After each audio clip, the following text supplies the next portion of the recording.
Kendrick Lamar grew up witnessing children being embarrassed over unpaid lunch bills. He saw them drinking sugary water and going hungry, with the shame echoing in a silent classroom. Those experiences leave a lasting impression. Years later, after selling millions of albums and winning a Pulitzer Prize in 2018, he did something that many people are unaware of. He paid off lunch debt at schools in Compton. There were no media cameras or sponsorships involved, just someone who remembered the struggles of being poor. The crucial point that many overlook is that the most successful founders, artists, and leaders are not those who forget their origins. They are the ones who hold on to those memories. This distinction makes all the difference. Welcome to Celebrity Rap Life, where the red carpets never roll up and the spotlight never fades. The rewards are legendary because in Celebrity Rap Life, every downfall can become a comeback and every headline tells a deeper story. Hit that like button, subscribe, and turn on notifications so you don't miss a second of what's coming next. Let me tell you what that lunch line looked like. Picture this. You're 10 years old, standing in a cafeteria that smells like bleach and overcooked vegetables. Kids are loud, laughing, pushing trays down metal rails. Then your card gets swiped and the machine beeps red. The lunch lady looks at you different. Her voice drops, but somehow everyone hears it anyway. Your account is negative. You owe money. And just like that, the whole room knows you're poor. Some kids get a cheese sandwich in a paper bag instead of the hot meal. Some get nothing. They sit at tables pretending they're not hungry, pretending it doesn't matter, pretending they don't see the other kids with pizza and chocolate milk. But it does matter. It matters so much that decades later, when you're a grown man with money and fame, you still remember the exact feeling in your chest when that card got declined.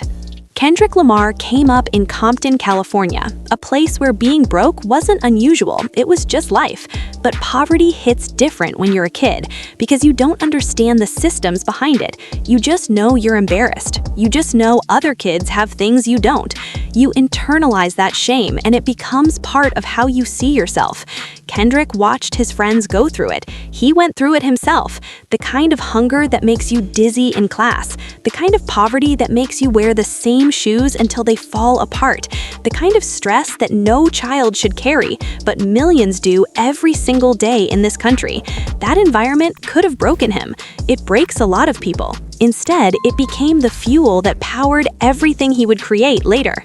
Fast forward to 2018. Kendrick Lamar is on top of the world.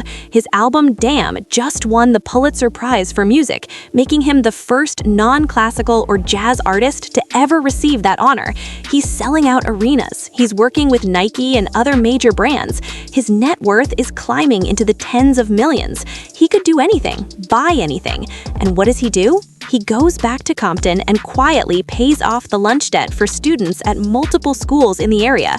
No announcement, no Instagram post, no press conference with cameras flashing.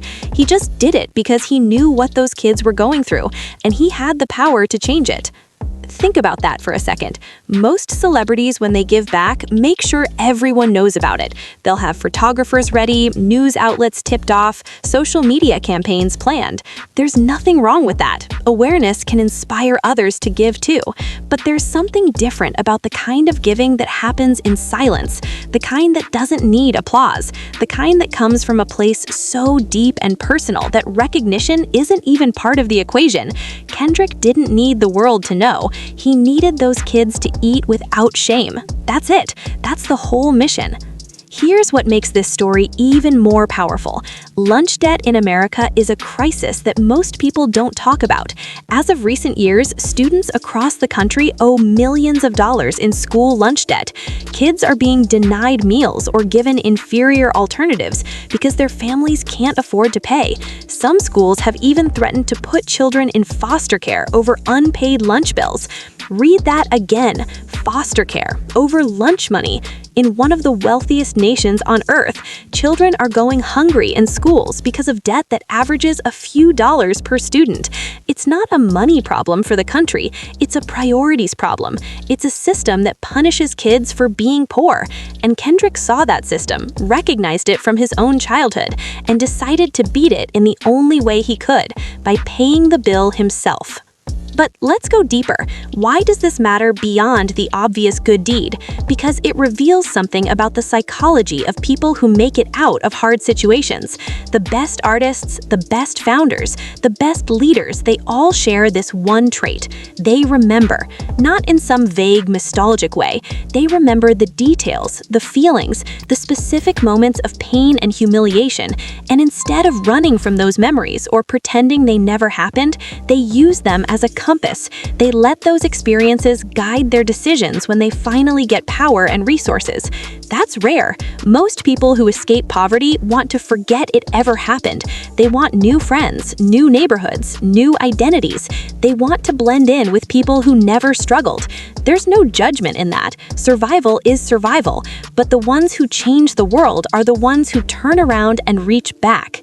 Kendrick's music is proof of this. Listen to his albums and you'll hear Compton in every bar. He raps about Section 80 housing, about gang violence, about seeing his friends die young, about systemic racism and police brutality.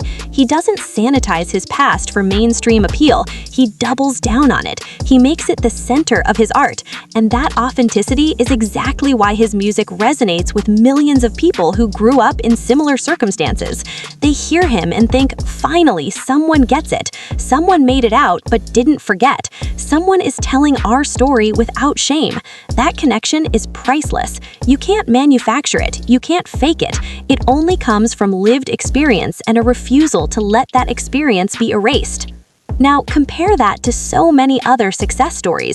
How many people get rich and immediately distance themselves from where they started? How many entrepreneurs build companies and then act like they were always destined for greatness, like struggle was just a brief inconvenience? How many artists blow up and start rapping about bottles and jets and designer clothes, completely abandoning the narratives that got them attention in the first place? It happens all the time. Success changes people. Money changes people. Fame rewires your brain. You start surrounding yourself with other successful people, and pretty soon your old life feels like a different planet. The empathy fades. The urgency fades. You start thinking maybe people are poor because they don't work hard enough. Maybe you made it because you're special. It's a seductive lie, and a lot of people fall for it. Kendrick didn't fall for it. And here's the thing, paying off lunch debt isn't some grand solution to poverty. It doesn't fix the broken systems that create the debt in the first place. It doesn't address income inequality or wage stagnation or the cost of living crisis. But that's not the point. The point is that he saw kids in pain, and he had the ability to ease that pain right now, today, immediately. So he did it. He didn't wait for policy change or government intervention. He didn't tweet about it and hope someone else would handle it. He took action, and in doing so, he gave those kids something even more valuable than a free meal. He gave them dignity. He gave them the message that someone sees them, someone cares, someone remembers what it's like to be in their shoes. That kind of empathy is what separates good people from great ones. It's easy to be generous when you're detached from the problem. Rich people donate to charities all the time and never think twice about it. Write a check, get a tax deduction, feel good about yourself. But when you've actually lived the problem, when you carry the scars from it, giving becomes personal, it becomes urgent, it becomes non-negotiable. Kendrick didn't help those kids because it was good PR. He helped them because not helping would have felt like a betrayal of his younger self. That's a completely different motivation. That's the kind of giving that changes lives because it comes from a place of true understanding. Let's talk about what this means for the rest of us.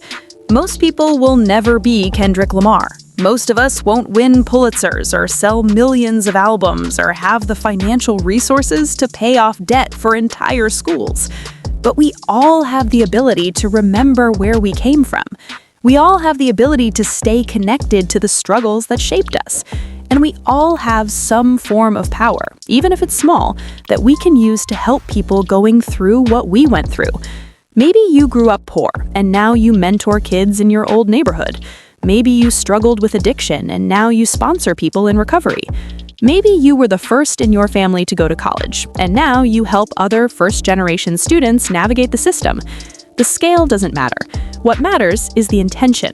What matters is refusing to let success turn you into someone who looks down on the people still struggling. This is why Kendrick's story hits so hard. It's not just about charity, it's about identity. It's about deciding that your past doesn't define you, but it does guide you. It's about using your pain as a tool for compassion instead of a reason to be bitter. It's about understanding that the world is full of kids standing in lunch lines right now, feeling the same shame you felt, and doing something about it instead of just shaking your head and moving on. That takes courage. It takes humility. It takes a refusal to let money and fame erase the parts of you that make you human. And here's the kicker. When you operate like this, when you lead with empathy and authenticity, people notice. Not because you're trying to get noticed, but because real recognizes real. Kendrick didn't announce his donation, but the story still got out. People in Compton talked. School administrators were grateful. Words spread. And when it did, it inspired other people to step up. That's the ripple effect of quiet generosity. It doesn't need a spotlight to create change. It just needs to be genuine. The best founders and artists understand this. They know that legacy isn't built on press releases. It's built on the lives you touch when nobody's watching. It's built on the decisions you make when there's no reward except knowing you did the right thing. Kendrick Lamar paid off lunch debt in Compton because he remembered what it felt like to be broke. That sentence alone should tell you everything you need to know about who he is as a person.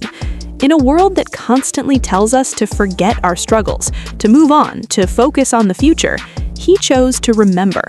He chose to let that memory fuel his actions. He chose to be the person he needed when he was young. And in doing so, he reminded all of us that success without empathy is empty. Money without memory is meaningless.